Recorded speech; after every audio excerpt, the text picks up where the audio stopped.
एक साधु और उसकी अनोखी बेटी की कहानी। इस कहानी में एक साधु हैं, उनकी पत्नी और उनकी बेटी है। साधु की बेटी के लिए बड़े बड़े देवताओं के रिश्ते आते हैं, लेकिन साधु की पुत्री अपने लिए किसी राजकुमार को न चुनकर एक चूहे को अपना पति चुनती है। आखिर वो ऐसा क्यों करती है, ये जानने के लिए आपको कहानी पूरी पढ़नी होगी। तो चलिए शुरू करते हैं। सज्जनगढ़ गांव में एक साधु अपनी पत्नी के साथ हंसी खुशी रहा करते थे। उनके पास भगवान का दिया सब कुछ था, लेकिन सिर्फ कमी थी तो सिर्फ एक संतान की। एक दिन साधु गंगा नदी के किनारे स्नान करने गए।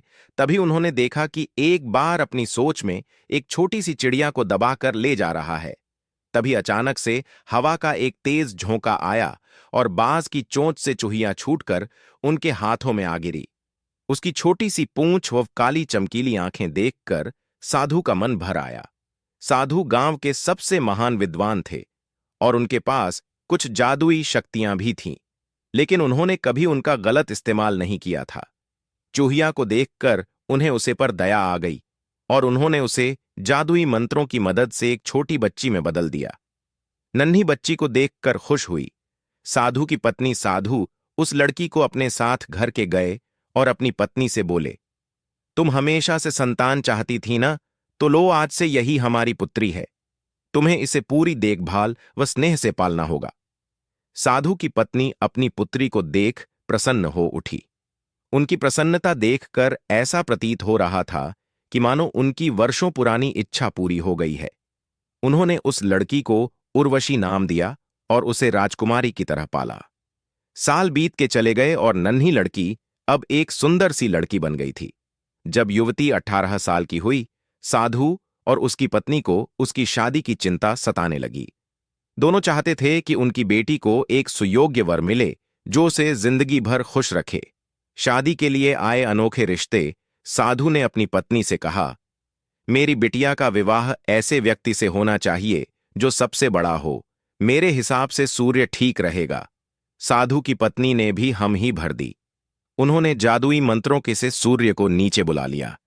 उन्होंने जब अपनी पुत्री उर्वशी से उससे विवाह करने की बात कही तो उसने सूर्य से विवाह करने से मन कर दिया। उर्वशी ने कहा, पिताजी, ये तो बहुत गर्म है। मैं उससे विवाह करूंगी जो इससे भी बेहतर हो। साधु निराश हो गए।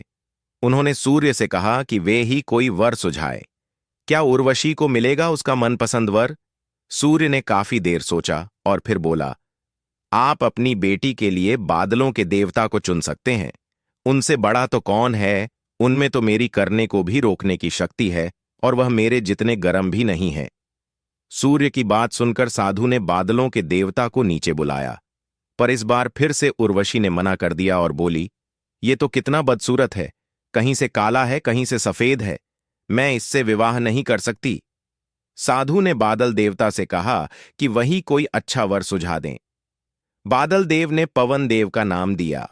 साधु ने पवन देव को धरती पर बुलाया, अपनी बेटी से विवाह करने की बात कही। लेकिन उर्वशी के मन में जाने क्या चल रहा था, उसने पवन देव से भी विवाह करने से मना कर दिया। साधु और उनकी पुत्री की बात सुनकर पवन देव ने आगे से ही कहा कि अगर आप मुझसे विवाह नहीं करना चाहती हैं तो कोई बात नहीं, आप पर्वतों के देवता से विवाह कर सकती है। वह तो बहुत ही मजबूत और ऊंचे हैं और मेरा भी रास्ता रोक देते हैं। उनसे ताकतवर तो कोई नहीं हो सकता है। पर्वत देव ने सुझाया। उर्वशी के सपनों के राजा का नाम साधु ने पर्वत देवता से कहा कि वह उसकी पुत्री से विवाह कर लें, लेकिन हर बार की तरह इस बार भी उर्वशी ने यह कहते हुए मना कर दिया कि ये तो बहुत लंबे, सख्त व कठोर हैं। मैं इनसे विवाह नहीं कर सकती। इनसे भी कोई बेहतर चाहिए। इस पर पर्वत देवता ने चूहे का नाम सुझाया। वे बोले, माना मैं काफी सख्त, मजबूत व ऊंचा हूं, पर चूहे मुझमें भी आसानी से बिल बना सकते हैं। आप एक बार अपनी बेटी को उसका नाम सुझाकर देखी, हो सकता है वही उसे पसंद आ जाए। पर्वत देव की बात सुनकर साधु थोड़ा अचंभित हो गए, लेकिन उन्होंने सोचा कि चलो एक बार यह भी आजमाकर देख लिया जाए, शायद उनकी बेटी शादी के लिए मान जाए। साधु ने चूहे को बुलाया। उसे देखते ही उसकी पुत्री खुशी से उछल पड़ी। हाँ पिताजी, यही तो है वह। मैं जिससे शादी करना चाहती थी, आप मेरी शादी इसी से करवा दीजिए। मैं इसी के साथ खुश रहूंगी। चूहे से हुई उर्वशी की शादी। उर्वशी की बात सुनकर साधु ने सोचा, यही किस्मत का खेल है कि जिस चूहिया को मैं लड़की बनाकर अपने घर लाया था, उसने अपने जीवन साथी के तौर पर एक चूहे को ही चुना। यह एक चूहिया थी और एक चूहे से विवाह करना ही इसके भाग्य में लिखा है। साधु ने जादुई मंत्रों के प्रभाव से अपनी पुत्री को फिर से चूहिया बना दिया और दोनों का विवाह करवा दिया। चूहा व चूहिया विवाह करके खुशी खुशी रहने लगे।